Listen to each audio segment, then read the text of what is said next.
जय श्री राधा। सोमवार के व्रत को लेकर मान्यता है कि इस व्रत को करने से भगवान शिव अपने भक्तों की मुराद जल्दी पूरी करते हैं। सोमवार का दिन भगवान शिव को समर्पित है, इसलिए इस दिन भगवान शिव की पूजा और व्रत करने से इसका महत्व और बढ़ जाता है। यदि आप सोमवार का व्रत करते हैं तो आपको सोमवार व्रत की कथा पढ़ना बेहद जरूरी है, क्योंकि इसके बिना आपका व्रत अधूरा माना जाता है। आइए जानते हैं सोमवार व्रत की कथा। देवों के देव महादेव बड़े भोले माने जाते हैं, इसलिए उनका एक नाम भोलेनाथ भी है। पौराणिक मान्यता के अनुसार भगवान शंकर को प्रसन्न करने के लिए किसी भी तरह के खास पूजन की आवश्यकता नहीं होती, क्योंकि कहा जाता है वह तो भोले हैं और भक्त के मन से की गई क्षणिक मात्र की भक्ति से वह प्रसन्न हो जाते हैं। अगर आप भी शिव की भक्ति और कृपा पाना चाहते हैं तो सावन के सोमवार का व्रत करते हैं तो इसकी कथा से भोलेनाथ अवश्य प्रसन्न होते हैं। एक बार किसी एक नगर में एक साहूकार था। उसके घर में धन की कोई कमी नहीं थी, लेकिन कोई संतान न होने के कारण वह बहुत दुखी था। संतान प्राप्ति के लिए वह हर सोमवार का व्रत रखता था और पूरी श्रद्धा के साथ शिव मंदिर जाकर भगवान शिव और माता पार्वती की पूजा करता था। उसकी भक्ति को देखकर एक दिन माँ पार्वती प्रसन्न होकर भगवान शिव से साहूकार की मनोकामना पूर्ण करने का निवेदन किया।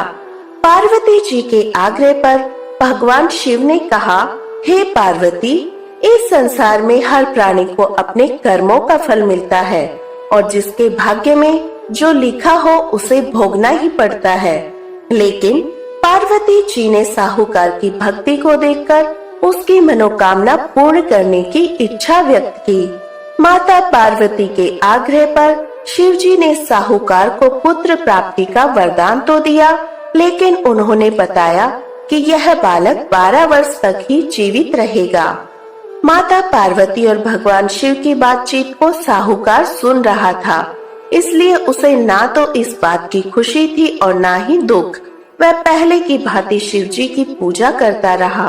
कुछ समय के बाद साहूकार की पत्नी ने एक पुत्र को जन्म दिया। जब वह बालक 11 वर्ष का हुआ तो उसे पढ़ने के लिए काशी भेज दिया। साहूकार ने पुत्र के मामा को बुलाकर उसे बहुत सारा धन देते हुए कहा, तुम इस बालक को काशी विद्या प्राप्ति के लिए ले जाओ। तुम लोग रास्ते में यज्ञ कराते जाना और ब्राह्मणों को भोजन दक्षिणा देते हुए जाना। दोनों मामा भांजे इसी तरह यज्ञ कराते और ब्राह्मणों को दान दक्षिणा देते काशी नगरी निकल पड़े। इस दौरान रात में एक नगर पड़ा, जहाँ नगर के राजा की कन्या का विवाह था, लेकिन जिस कन्या से उसका विवाह होने वाला था वह एक आंख से काना था। राजकुमार के पिता ने अपने पुत्र के काना होने की बात को छुपाने के लिए सोचा क्यों न उसने साहूकार के पुत्र को दूल्हा बनाकर राजकुमारी से विवाह करा दूं। विवाह के बाद उसको धन देकर विदा कर दूंगा और राजकुमारी को अपने घर ले जाऊंगा। लड़के को दूल्हे के वस्त्र पहनाकर राजकुमारी से विवाह करा दिया गया।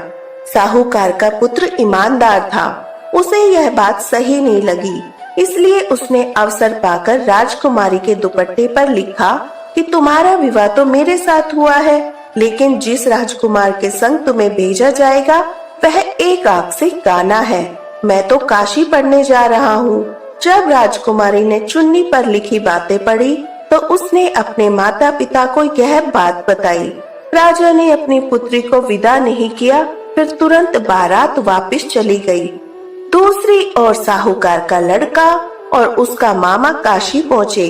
वहाँ जाकर उन्होंने यज्ञ किया। जिस दिन लड़का 12 साल का हुआ उस दिन भी यज्ञ का आयोजन था। लड़के ने अपने मामा से कहा कि मेरी तबीयत कुछ ठीक नहीं है। मामा ने कहा, तुम अंदर जाकर आराम कर लो। शिव जी के वरदान अनुसार कुछ ही देर में उस बालक के प्राण निकल गए। मृत भांजे को देख उसके मामा ने विलाप करना शुरू किया।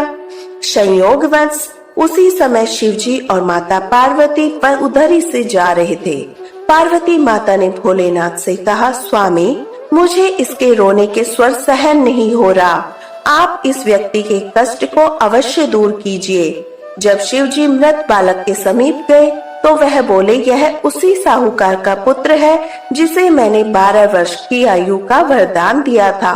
अब इसकी आयु पूरी हो चुकी है। लेकिन मृत भाव से विभोर माता पार्वती ने कहा, हे महादेव, आप इस बालक और आयु देने की कृपा करें, अन्यथा इसके वियोग में इसके माता पिता भी तड़प तड़प कर मर जाएंगे। माता पार्वती के पुनः आग्रह पर भगवान शिव ने उस लड़के को जीवित होने का वरदान दिया। शिव जी की कृपा से वह लड़का जीवित हो गया। शिक्षा पूरी करके लड़का मामा के साथ अपने नगर की ओर वापस चल दिया।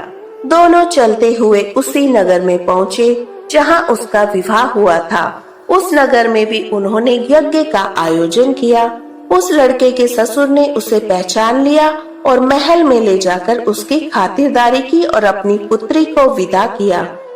उधर साहूकार और उसकी पत्नी भूखे प्यासे रहकर बेटे की प्रतीक्षा कर रहे थे। उन्होंने प्रण कर रखा था, यदि उन्हें बेटे की मृत्यु का समाचार मिला तो वह भी प्राण त्याग देंगे, परंतु अपने बेटे के जीवित होने का समाचार पाकर वे बेहद प्रसन्न हुए।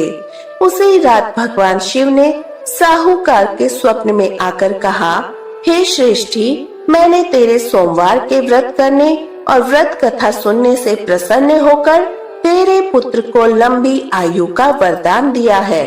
इसी प्रकार जो कोई सोमवार का व्रत करता है या कथा पढ़ता या सुनता है, उसके सभी कष्ट दूर हो जाते हैं और सभी मनोकामना पूर्ण हो जाती है। जय शिव शंकर। हर हर महादेव।